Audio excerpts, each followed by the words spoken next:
Hello and welcome back to Saga 876. This is the place where Saga is the name, 876 is the place.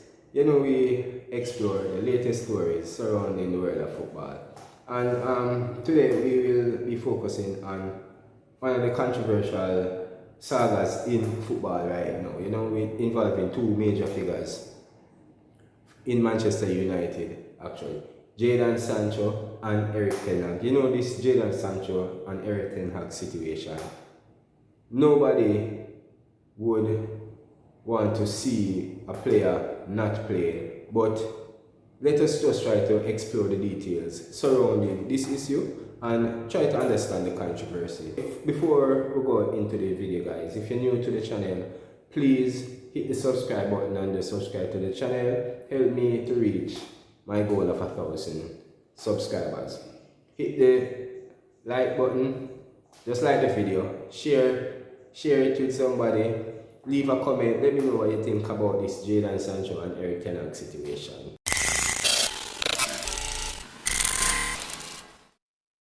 Alright, so let's just get into this quickly. Jadon Sancho, one of the game's most promising talents, has recently found himself at the center of a bizarre and rather stupid situation at Manchester United. It actually has left him suspended from the first team and even banned from some of the club's facilities. We even hear in parking that is like one of the facilities he's banned from. Ridiculous, right? But how it started? It all started, when TEN Hag was asked in a post-match interview after the Manchester United versus Arsenal game. He was asked why was Jadon Sancho absent from his Manchester United squad versus Arsenal. And this was his response. Jadon was on his performance on the training. We didn't select him. So that he was that a form of discipline, would you say? No, you have to reach a level every day on Manchester United, and we can make choices in the front line. And so for this game he wasn't selected. No, Sancho, who has done hardly any media at all, in the past year or so, he's not even usually active on social media, but he immediately fired back. Within like an hour of Erik TEN Hag's press conference, Sancho had crafted a message which he posted on Twitter saying, Please don't believe everything you read. I will not allow people to say things that are completely untrue. I have conducted myself in training very well this week. I believe that there are other reasons for this matter that I won't go into. I've been a scapegoat for a long time, which isn't fair. Now, Sancho's furious response to TEN Hag, at first glance, he painted a picture of like an insensitive and harsh coach who was calling his players' attitude in training into question. However, the reality is this. It's a manager's job to assemble the best team he sees fit, for a match. And that means he has to choose who he thinks is worthy, worthy at the time to play the particular match. He also has a duty to the media to give information on the decisions that he makes within the club, right? And there were a number of ways TEN Hag could have actually answered the question. He could have said the player wasn't ready for the match, the player wasn't fit enough, the player was feeling unwell. There are a lot of things TEN Hag could have said, but he did the right thing. He was brutally honest. And in fairness, that is what we actually need from our manager. Honesty and clarity about the situations that are happening at Manchester United. But you see, the truth is, TEN Hag was really delicate with the winger last season, to be honest.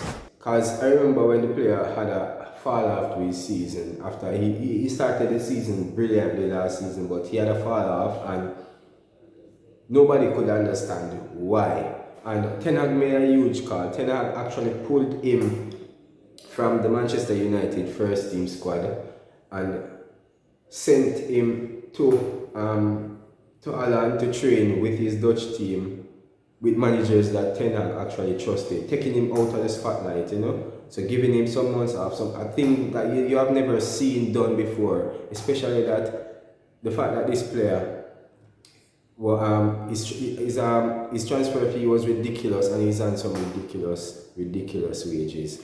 Ten Hag still made that call, take him out of the team, sent him to work privately, away from the eyes and away from the spotlight, basically, so he could get back to his game. So for Sancho now to come out publicly and try to undermine his manager, calling him a liar, or I should say insinuating that the statements that were made about him are not true and he's being scapegoated, etc., etc. It is unprofessional, blatant, it is unprofessional, it is a disrespect to the club, the players, the coach, and the fans alike. And on top of that, you make a statement like that. It has been about a month or so now, and there has been no retraction to his statement, no apology to the club, to the manager, to anybody. There is no apology or nothing to show that he thinks he did anything wrong. There is nothing to show that he actually is going about his decision very unprofessionally, actually. So, like not turning up to training, things like that. But sorry, not turning up to training. I mean turning up to training late and stuff like that. But I think really and truly what it means, I think it means Sancho just thinks of himself, as bigger than the club in itself. Nobody is bigger than the club, basically. There is no one bigger than the club. So the fact that somebody might think they are bigger than a club or bigger than this club, it is a disrespect. Just believing that alone in itself is a disrespect to the club, to the fans. Trust me, it is. But I don't want to just go all in on Jadon Sancho. Let's take a minute to just look at it from the eyes of Jadon Sancho. No, I know it's not right. It's not right. Any way you want to look at it, it's not right. We understand that. But let's just see if we can try to understand it from his point of view. Let's see if we can see from his point of view. So we're just gonna go into Jadon Sancho's career timeline for a bit. He started his career early, very bright actually. He just played for England in the under 17s, under 16, and under 19 level. In 2017, England made the final of the under 17 European Championships in Croatia, where they lost to Spain on penalties, but Sancho was named the player of that tournament. And at the FIFA Under 17 World Cup in India later that same year, Sancho and England actually won the World Cup. He received his first senior call-up in October of 2018, right? When Saga was preparing his team for the Nation League matches against Croatia and Spain, where he got a debut against the former, in a 0-0 tie a couple of days later. He previously was in the youth setup at Watford and Manchester City right before a move to Borussia Dortmund. Sancho was picked up by Manchester City at a very early age of 14. In the year 2015, he was picked up by Manchester City at the age of 14, where he spent about 8 years on the books of Watford before that move up north.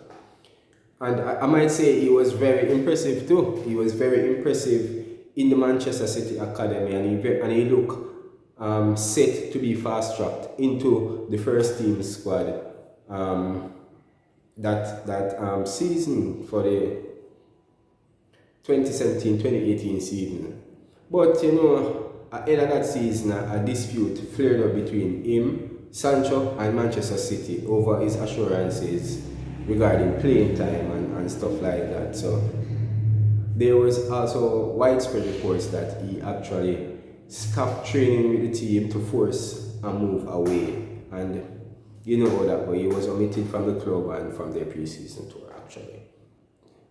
There were interests from the likes of Arsenal and Tottenham and those persons at the time. But Sancho actually opted for a move abroad, signing for Borussia Dortmund in August of 2017 for a reported fee of about £8 million, right? He immediately joined up with the first team squad at Borussia Dortmund and made his Bundesliga debut against Frankfurt in October of the same year, coming off of the bench to actually be the first Englishman to represent Borussia Dortmund in the Bundesliga. So basically, his time in Germany, he was a highly sought after player back in England, where Manchester United and Liverpool were repeatedly linked to him, but I think United made him more of a priority than Liverpool. So after a failed bid to sign him, a couple of failed bids to sign him, in the summer of 2020, Man U and Borussia Dortmund reached an agreement to sign him for a whopping $73 million fee to bring him back to England, right? So Sancho basically grew up as a youngster, he grew up as a young star, for lack of better words. He grew up as a young star, and he was probably treated as such by his peers from a very early age in his career. Hence, the outbursts and the protesting, when he's being substituted and not played. And history also has told us that he has done this before at Dortmund after being subbed off in a match, using the same term as being scapegoated at the time, and now he's coming back using it, doing it again. There were also, as we say, some disagreements with him and Manchester City back in his youth days over, because when he refused the contract over the playing time and such, where he had fallen out with the team. So this tells you a lot about the mentality of the player, that he thinks of himself as a superstar, and like he thinks football revolves around him, and if he can't have his way, then he quits. But what Sancho really needs to understand is that it's a manager's job to tell a player what they don't want to hear about themselves, what they don't want to see about themselves, Tell them the things that they need to know about themselves so that they actually can become the best version of what they think that they can be. So, the moral, what really I'm trying to say here, the moral, they are talented players and then there are professionals. A talented player usually shines for a while, but when you're a professional, you know that this is a job, and discipline is the greatest asset of being a professional. So when times get hard, the talent has to be put aside, and the discipline kicks in.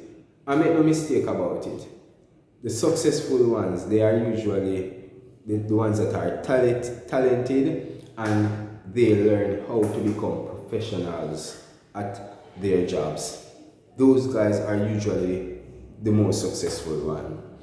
And as Albert Einstein once said, if A is success in life, that means A equal X plus Y plus Z, where X is work, Y is play, and Z is keeping your mouth shut. Basically, that's it.